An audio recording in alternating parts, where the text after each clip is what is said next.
Hi, my name is Dee Barr. I am an author of sex, suspense, and satire. I am also the host of Author Groupie, where I will be periodically interviewing aspiring and established authors, asking them what makes them tick, what's coming up for them, what they've written, and what they hope to achieve. So I hope you'll join me as I interview these terrific writers. And if you have any questions or you would like to be a guest, please email me at authordmbar@gmail.com. Sit back and enjoy.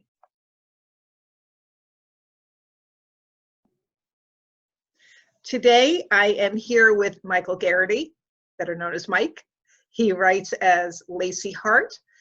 He has written for Scarlet Lantern Publishing, which I hope he'll tell us a little bit about. And he is a member of both the Hudson Valley Romance Writers and the Hudson Valley Scribes group. So hi there, Mike. How are you? Good, Dawn. How are you? Good. How's isolation treating you? It's about the same, I think, as everybody else. I get my stir crazy days and then try to get past it and just spend a lot of time sitting at my computer right here. And we've got you there right now. Occasionally, Mike joins us with his puppy, so maybe we'll get a chance to see the puppy a little later. You know what? My son just took him out for a walk, so hopefully timing is everything. Well, Mike, I'm so glad to have you as the first guest on Author Groupie. Let's get right into it. I know you from Hudson Valley Writers. You are one of the few men who joined the group. You're very brave, and we love having you. Tell us a little bit about your series in a few sentences. It's called the Homestand series. It centers around a baseball player, Wes Martin, and his trials and tribulations with baseball and romance and trying to reestablish his life after his baseball career, and the relationship he develops with the town librarian, Kristen. Wow. Okay, and so those are sweet romances, because you know what they say about librarians. Yeah, no, they are. They're pretty sweet romances. They're, and each book. I mean, it is a series, but they all stand alone, so you could just pick one up and read it and get the gist of it. I mean, the characters carry over, but other than that, the stories are kind of on their own. Great. So what made you decide on baseball for a series or a book? Are you a baseball player? I'm not a player, but I'm a huge fan. So, I know you way off in the background there, you can see one of my memorabilia pieces hanging on the wall. It's has signed checks from Joe DiMaggio and Marilyn Monroe. So. Oh wow!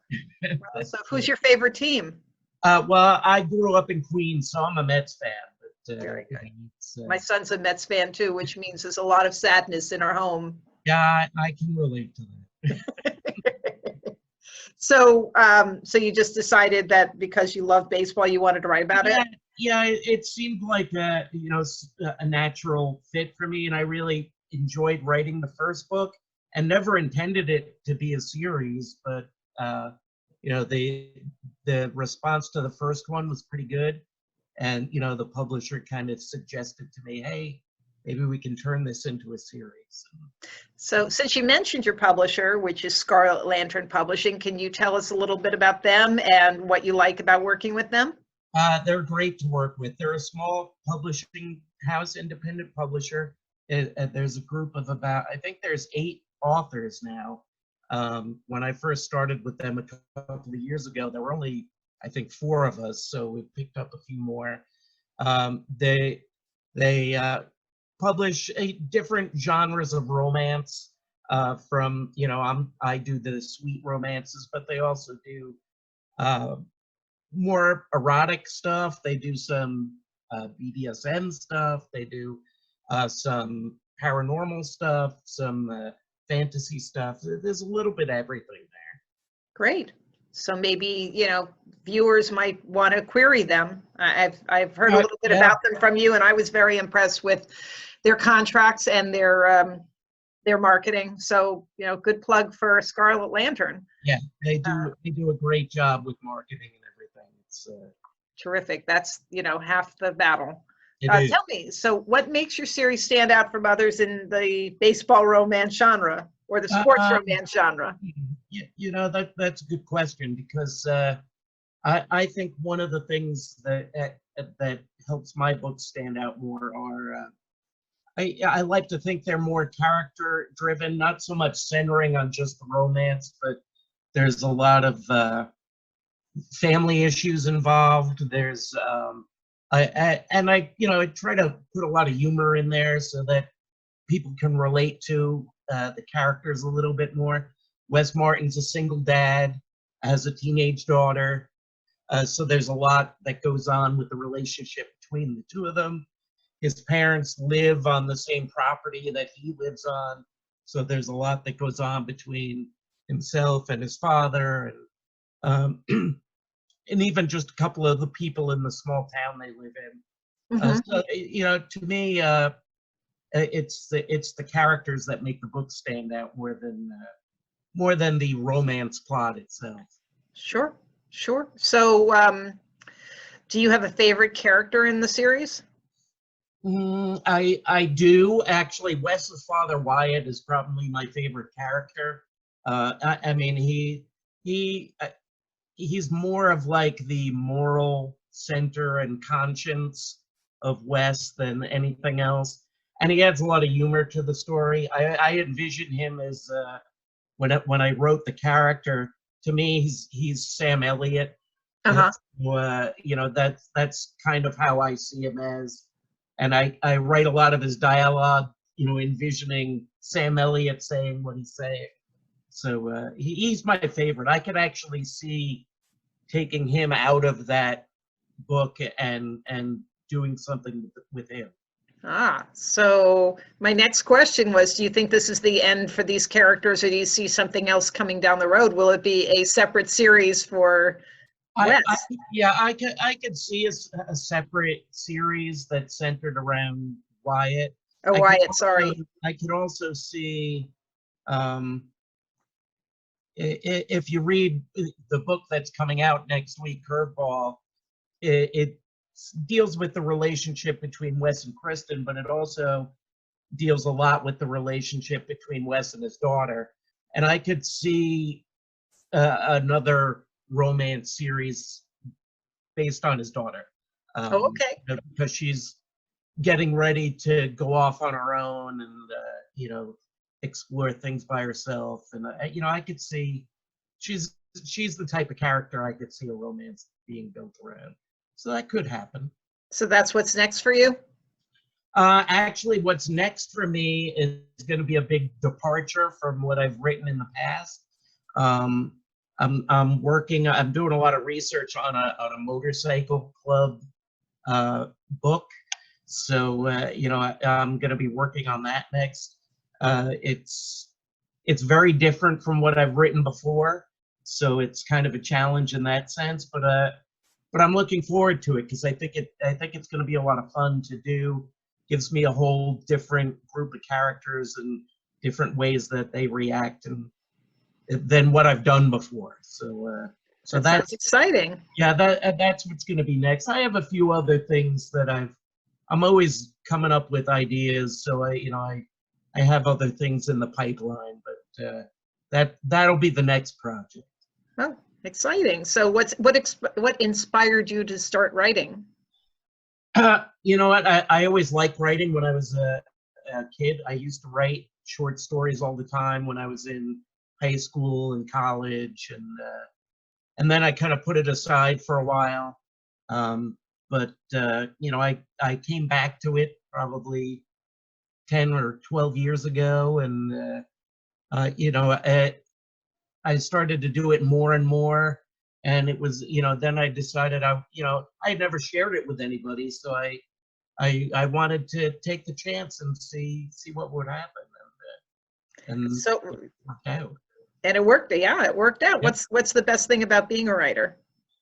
For me, I love creating the dialogue between characters.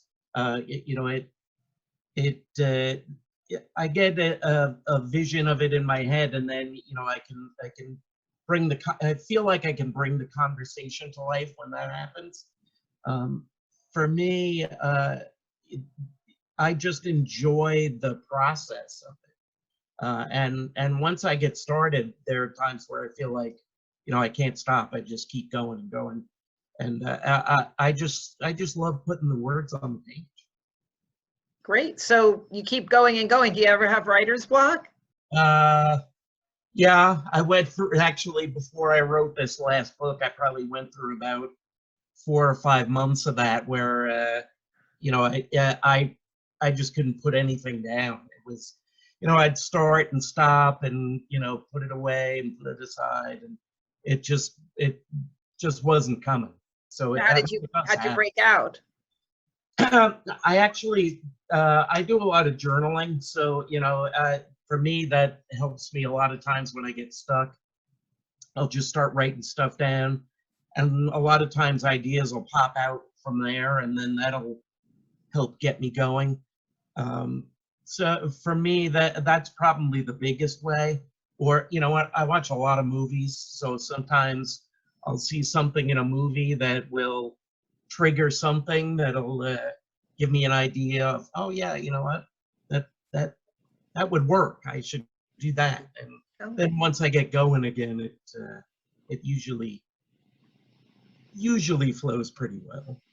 So between journaling and movies, is that where you get the majority of your ideas from, or where else would they come from? I do get, a lot of ideas from those two. I listen to a lot of music, so I do get inspired by stuff from different songs and musicians, and a lot of that. And for me, and not so much now because we live in the life of quarantine, but when I would just go out, and kind of eavesdropping on conversations that you hear in the store or wherever you happen to be, and you'll pick up little tidbits of, oh yeah, that could develop into something.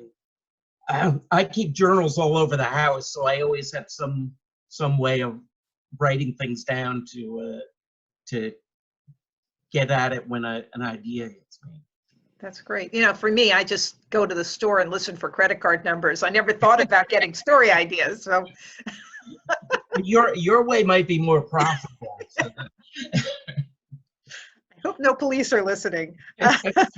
Tell me something, since you go by Lacy, what's it like being a male writing in a traditionally female realm? I know that with book signings, people might be surprised to meet you. Yeah, it's when I first started doing it, it was a little intimidating because I wasn't sure how people would react, once they realize it. So I didn't really do any promotion as myself. It's all done through Lacy Hart's website and things like that. But as I kept writing more and more, I kind of got a little braver. And actually, the Hudson Valley chapter was a big help for me with all that stuff. So to kind of bring me out of my shell, so I'm not as worried about it as I was in the past. And now, I just kind of accept it, and I think people are a lot more open to it than I believed when I first started. I don't think it's as big of an issue as I thought it was going to be. And I've actually had a pretty good response with the things that I've done, so it's been good. Did you get any love letters from men when you were writing your sweet romance? Any amorous fan mail? Not so much fan mail, but people that do follow Lacy Hart on Facebook and Twitter, I do get the occasional, because I don't have a picture there, it's just the logo, but I do get men that follow her, and I'll get the occasional message of, I usually just don't respond at all to stuff like that, so it's a little awkward. Yeah, so now I've blown the lid off the Lacy Hart thing. Well, yeah, you know what? I think it's going to be okay. You know, I haven't come out and said it yet, but this is actually a good forum to do it, where the publisher and I have discussed we're good. The next step for me is going to be books that are written under my name and not the Lacy Hart name. So, you know, that's kind of the genesis of the motorcycle club thing. We, you know, tried to do things a little bit differently to deviate from Lacy Hart. I don't think she'll go away completely, but you know, it'll be nice to do it as me, and I can do more publicly as far as promotion and things like that without thinking there's a hindrance to it. So I broke a news scoop here. You did. I actually haven't told anybody about that other than my wife and son. So this. Wow. Now everybody will know. Now everybody will know. Well, So, thank you for trusting me. After Curveball comes out next week, we'll actually be having discussions about branding and websites and you know, things like that. So two more questions. What advice would you have for any aspiring writers, Mike? For me, you know, I get a lot of advice. I still feel like I'm an aspiring writer because I feel like I still have a lot to learn, which is why groups like our chapter are so great, because I learned so much from everybody there.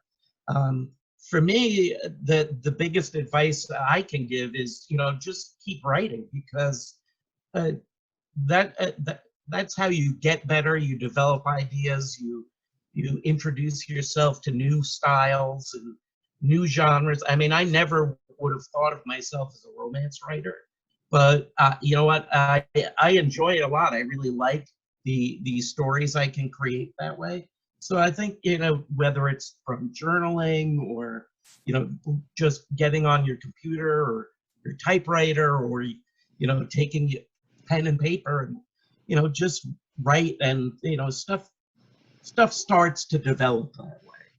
Wonderful. And one other question. Anytime we've done any public events, most of the people who show up are your friends and family and fans. How do you develop such a loyal fan base? Because I kind of want them.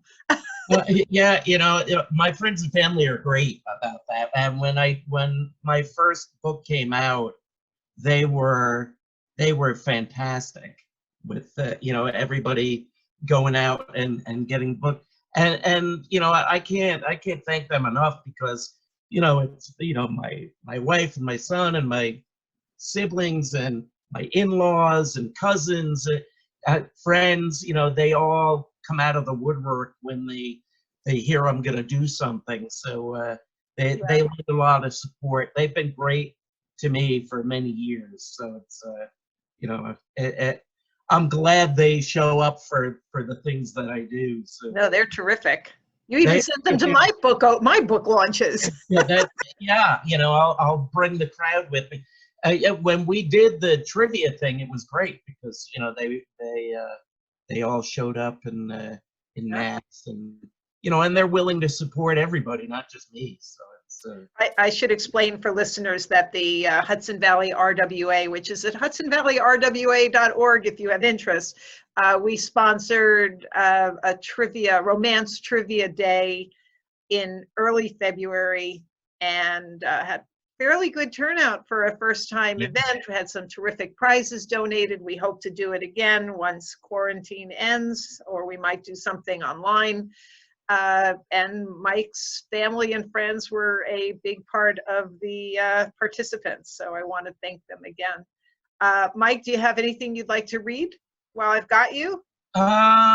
You know what? I can read. I did just like a very brief thing I picked out from the new book, if anybody's interested in hearing it. Sure. So that's Curveball, and that's by Lacy Hart. Yeah, Lacy Hart. You can actually pre-order it on Amazon right now. If you look up Lacy Hart, you'll see all my books there. And Curveball's available for pre-order on Kindle, and it'll be released on Friday, May 15th. You'll be able to get it for Kindle and paperback and all that fun. Wonderful. So yeah, go to it. Read us All right. something. Let me just I'll read a brief moment. Wes and Kristen are having a romantic dinner on Valentine's Day, so it's Got it. and it gives them a chance to actually talk when they don't usually get to talk. Okay. I know things have been a bit hectic at home with Molly and work and Izzy, hiring a nanny, the wedding, and everything else, Wes said. Tonight we can be selfish for a bit and just be together. Any movement on the wedding front I need to know about? Wes asked before helping himself to a piece of bread from the basket on the table. Kristen rolled the ice in her glass and sipped her drink. Not really, she frowned. Every time I think I have a few minutes to work on stuff, something comes along. I feel like I'm running out of time to do things. We only have a little over 6 months left, and all I know is that the wedding is going to be on the farm. Wes saw the stress on Kristen's face and reached to take her hand. Hey, we don't need to do anything fancy, Wes told her. We can have Judge McGurk come down to the farm and just do the ceremony. No fuss or anything. It doesn't matter. Wes knew he had made a mistake as soon as the words left his mouth. It does matter, Wes, Kristen indicated. I know I don't need a big lavish wedding, and I don't want that. But I do want my friends and family there to see it, and I want it to be a special day. I'm sorry, Wes said. I didn't mean for it to come out that way. Of course it should be unique. I just meant the important part is that we're together. I love you no matter what. We can get married on the farm, in a church, in an office, or a hot air balloon. I just want to marry you. We'll figure the rest out. I know, Kristen said as she twirled her swizzle stick in her drink. I just wish it was coming easier than it is. Let me know what you need me to do, and I'll take care of it, Wes stated. Okay, I will. Don't you worry, Kristen laughed. The waiter appeared with a bottle of wine and opened it for the couple, pouring for them into their red wine glasses. Wes and Kristen carefully clinked the glasses in a toast to one another. Happy Valentine's Day, Wes said sincerely. Yes, happy Valentine's Day, Kristen added. That's all I'll read. Very good. Good old Judge McGurk.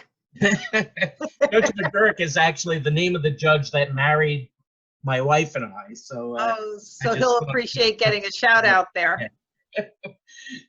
Yeah, it's nicer than like naming your characters after serial killers, like I do. Hey, I just made you a serial killer. My friends like to read my books because they're always looking to see if their name shows up in there. That's great. Well, Mike, thank you so much for being my guest on the first Author Groupie broadcast. I really appreciate your time. I hope that, Curveball sells tons and everybody who's watching this will rush out and buy a copy of that and all of your other books. Well, thank you very much. And it was a pleasure to be here with you. Always nice to get to talk to you, Dawn.